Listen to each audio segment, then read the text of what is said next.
Good evening, everyone. I'm Lissy Bastian. Thanks for staying with us. Three of Bahamas Air's largest airplanes, the 737-500, have been blocked from flying to the United States for lack of surveillance technology as demanded by the Federal Aviation Administration, FAA.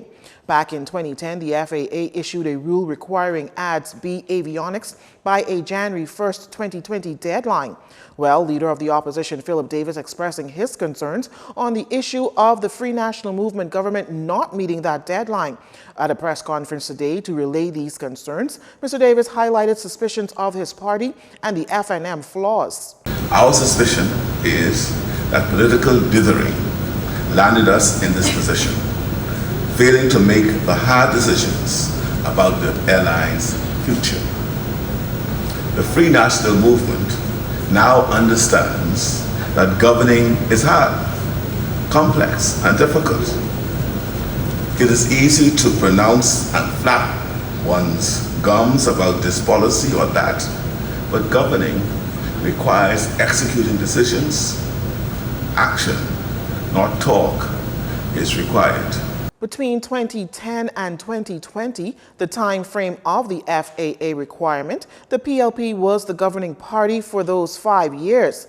Mr. Davis acknowledged that Bahamas Air did fall under his portfolio at the time. When asked what steps the PLP government took, Mr. Davis had this to say. So far as the jets were concerned, they were aged. In our reorganization and development program for Bahamas Air, we were considering whether or not we wanted to keep those aircrafts, one, and or what kind of fleet we were going to acquire for the purposes of what we wanted to do insofar as our expansion. However, Mr. Davis says this matter is another example of the FNM dropping the ball and letting the Bahamian people down. The body of a man was discovered in waters some 18 to 20 miles off Morgan's Bluff, Andros. Police on that island made the discovery today. However, they could not confirm the identity of the man. Police also say with that discovery, a 19-foot Mako vessel was also found at that location. It is uncertain if the body found today is one of two men who went missing at sea on Christmas Day.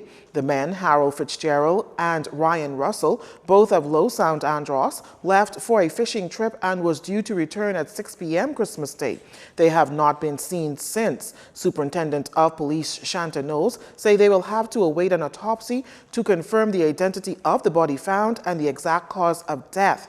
Investigations are ongoing. Meantime, day 2 of the new year brought sorrow for the family of a man who allegedly drowned in waters at Goodman's Bay, West Bay Street on Thursday afternoon.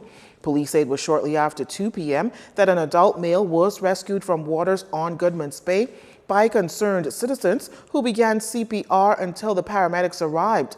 The male was transported to hospital where he was later pronounced dead. Police say foul play is not suspected at this time. However, an autopsy will be performed to determine the exact cause of death.